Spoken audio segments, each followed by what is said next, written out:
Honestly मुझे कभी दोस्तों की ज़रूरत महसूस ही नहीं हुई, क्योंकि मेरी बेस्ट फ्रेंड मेरी दादी थी। उनका अनकंडीशनल लव, अगर उनका और मम्मी का कभी भी बहस हो जाए तो उन्हें पता था कि मैं तो हमेशा मम्मी का साइड लूँगी, नो मैटर वॉट। ये जानते हुए भी मेरा ख्याल रखना, ये पूछना कि तुमने रात को खाना खाया या नहीं, ठीक है या नहीं, मतलब इतना केयर करना, ओवरली केयर।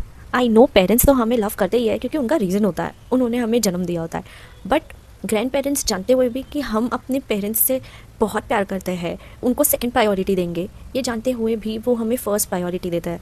उनका अनकंडीशनल लव, एक्स्ट्रा केयर करना, अगर सर में हाथ लगा दो तो बोलते हैं सर दर्द हो रहा है क्या, पेट में हाथ लगा लो तो बोलते हैं पेट दर्द हो रहा है क्या, और अगर उदास रहो आपके एक्सप्रेशन से ही जान जाएंगे कि आप उदास हो।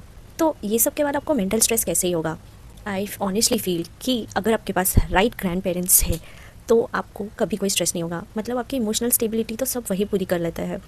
I have grown up with my दादी, और उन्होंने हमेशा से मेरी इतनी एक्स्ट्रा केयर की है कि मुझे कभी ऐसा लगा ही नहीं कि मुझे बाहर जाना चाहिए, फ्रेंड्स के साथ ट्रिप करना चाहिए, ज़्यादा लोगों से दोस्ती करनी चाहिए, क्योंकि मुझे हमेशा से पता था दोस्त हो ना हो मेरी दादी ज़रूर मेरे साथ है।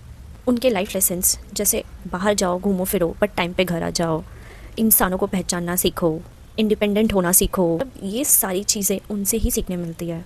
मेरी दादी हमेशा से हमारे साथ ही रही है। एक्चुअली नो, हम हमेशा से हमारी दादी के साथ रहे हैं। उन्होंने सिर्फ आई थिंक इमोशनली नहीं, फाइनेंशियली, एवरी टाइम, हर तरफ से हमारी हेल्प की है। और मुझे हमेशा से लगता था मेरी दादी टाइम से बहुत आगे का सोचती है।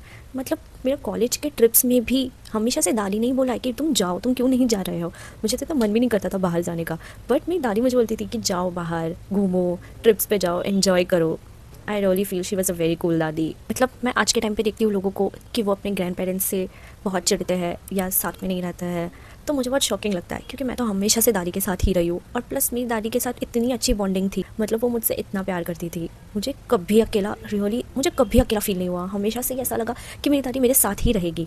But we lost her few years ago, लेकिन फिर भी कभी सोचा नहीं था कि वो चले जाएंगे। मुझे पता तो था कि वो बूढ़ी हो रही है, बट मैंने सोचा नहीं था कि वो चली जाएंगी। तो आई स्टिल फील कि मैंने बहुत कम टाइम उनके साथ स्पेंड किया, काश मुझे और थोड़ा टाइम मिल जाता। बट ठीक है, if you have your grandparents around you, you are a lucky person. तो अगर आपके पास राइट ग्रैंड पेरेंट्स है तो आपको उनके साथ ज़रूर रहना चाहिए। आई फील मेरे लिए ग्रैंड पेरेंट्स का होना एक बहुत बड़ा ब्लेसिंग था, और कभी सोचा नहीं था कि वो चले जाएंगे। मतलब उनके जाने के बाद रियलाइज़ होता है कि कुछ कमी तो नहीं रख दी हमने उनके लिए। इसका मतलब ये नहीं है कि कभी झगड़े ही नहीं हुए मेरी दादी के साथ। मुझे याद है मेरा और मेरी दादी का बहुत बहस होता था, झगड़े भी बहुत ज़्यादा हो जाते थे। लेकिन ये सब होने के बावजूद जब दादी एंड ऑफ द डे पूछती थी ना कि खाना खा ले, खाना खा लिया, तो लगता था कि यार ठीक है सब छोड़ दो, वहीं पे पिघल जाते थे। और आई गेस उन्हीं से ये सीखा है कि अगर कितने भी बड़े झगड़े हो जाए फैमिली में, एंड ऑफ द डे उसको रिजॉल्व करके ही सो जाओ।